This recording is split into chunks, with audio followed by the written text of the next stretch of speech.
오늘은 군집화 또는 클러스터링에 대해 알아보겠습니다. 군집화, 클러스터링이란 데이터를 비슷한 특성을 가진 그룹으로 나누는 기법입니다.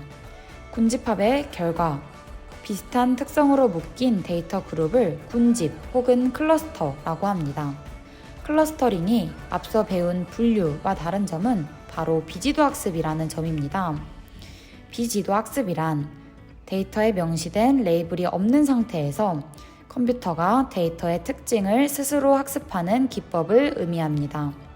분류는 지도학습 기법으로 주어진 입력 데이터와 그에 대응하는 레이블로 짝지어진 데이터를 미리 정의된 클래스 또는 카테고리로 분류하는 것이 목적입니다. 즉, 지도학습으로는 입력 데이터를 미리 정의된 클래스 또는 카테고리로 분류를 해내는 모델을 만들어낼 수 있습니다.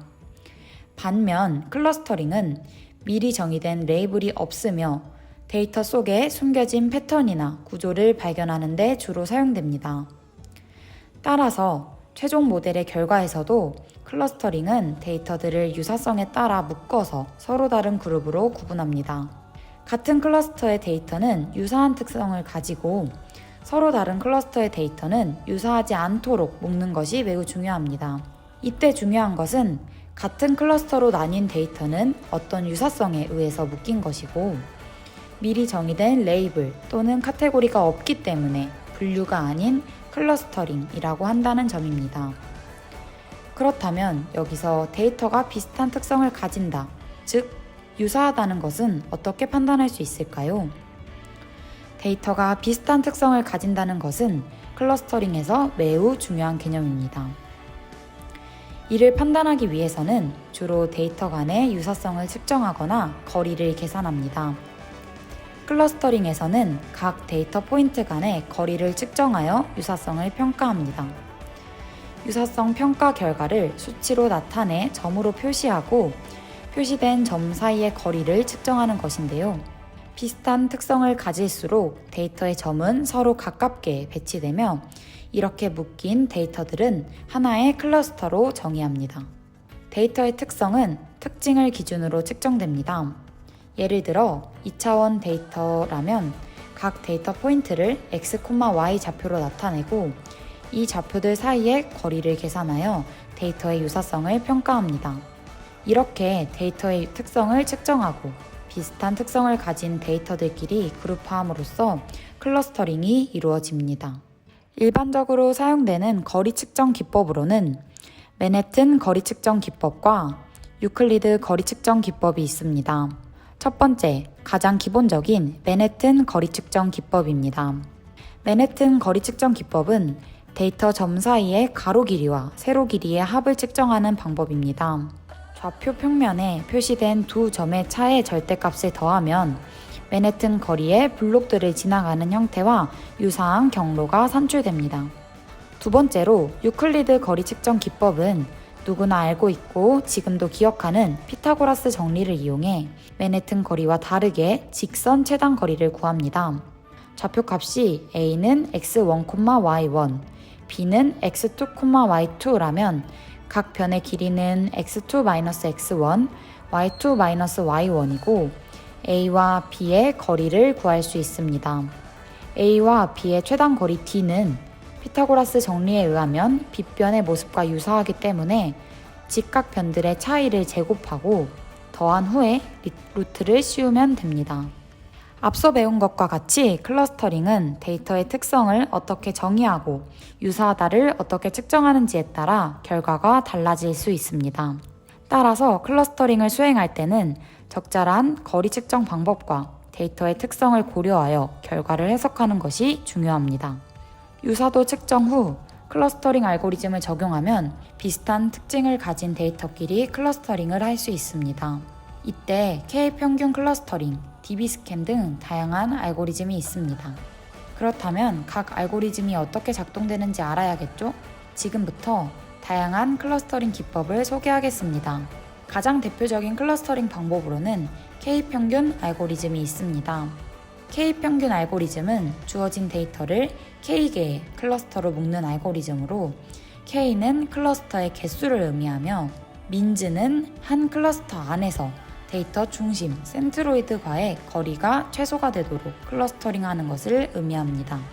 다음과 같이 6개의 데이터가 주어졌을 때 주어진 데이터를 K평균 알고리즘의 작동 과정에 따라 클러스터링 해보겠습니다. 데이터를 준비한 후 가장 먼저 해야 할 것은 클러스터의 개수를 결정하는 일입니다.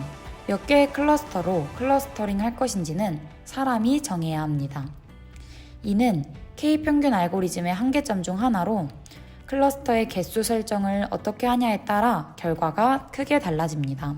데이터에서 클러스터의 개수 K는 임의로 3으로 설정해 보겠습니다. 그 다음 K개의 초기 중심점을 설정하는 단계입니다. 중심점은 센트로이드, Center of Cluster라고 합니다.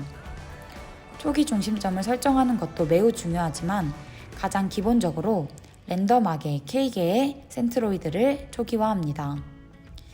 이 센트로이드들은 데이터 공간 내에 무작위로 배치됩니다. 랜덤하게 설정해도 되지만 초기 중심점에 따라 성능이 크게 변하기 때문에 초기 중심점을 설정하는 것도 K평균 알고리즘에서 매우 중요합니다. 중심점을 랜덤하게 C1, C2, C3로 설정합니다. 앞서 K개의 중심점을 지정했다면 이제 각 데이터 포인트를 가장 가까운 센트로이드에 할당합니다. 이때 거리 측정 기법은 앞서 배운 유클리드 거리를 주로 사용합니다. 1번 데이터에서부터 시작해서 6번 데이터까지 각각의 중심점에 가까운 클러스터로 배정합니다.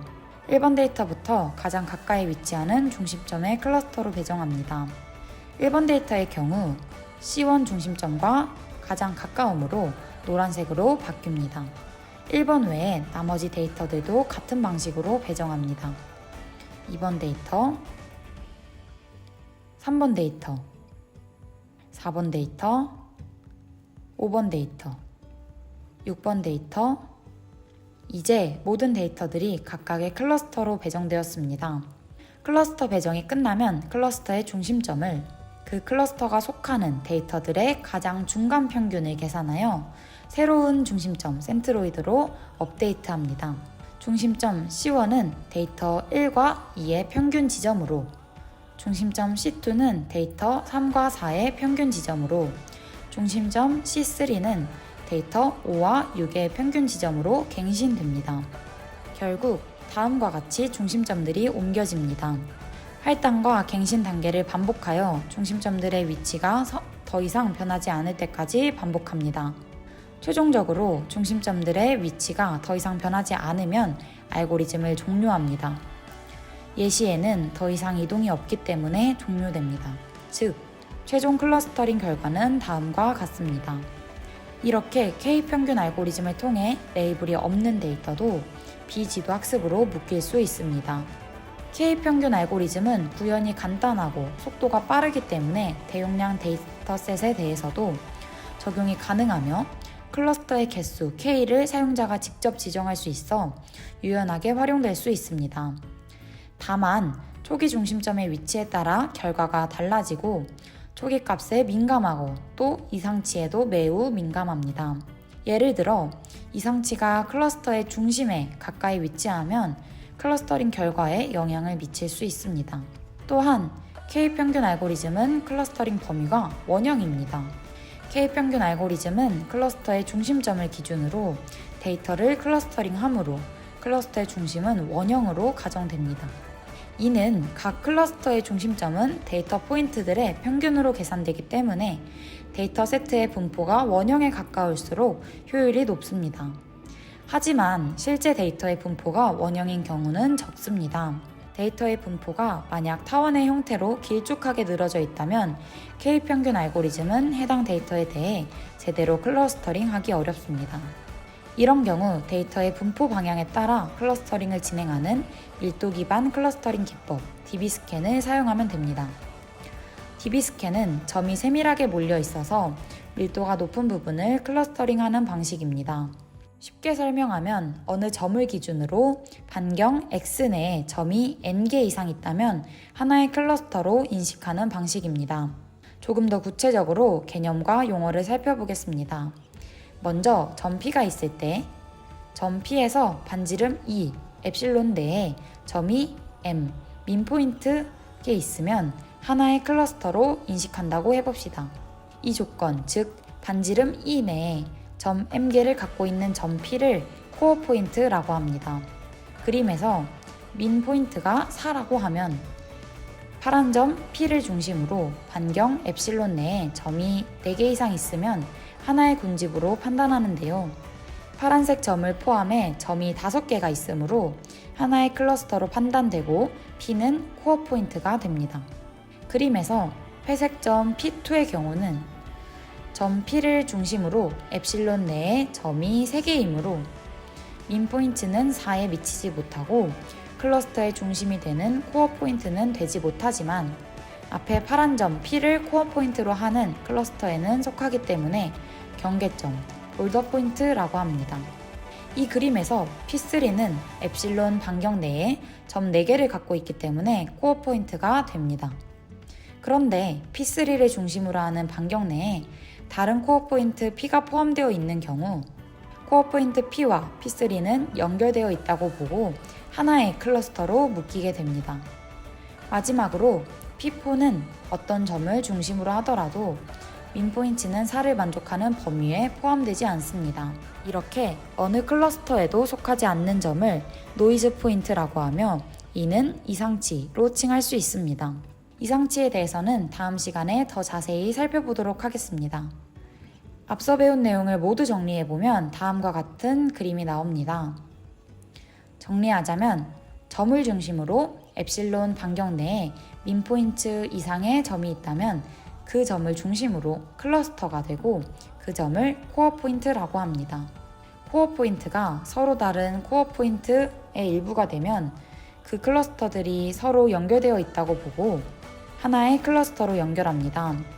또한 클러스터에는 속하지만 스스로 코어 포인트가 안 되는 점을 경계점이라고 하고 주로 클러스터의 외곽을 이루는 점이 됩니다. 그리고 어느 클러스터에도 속하지 않는 점은 노이즈 포인트가 됩니다.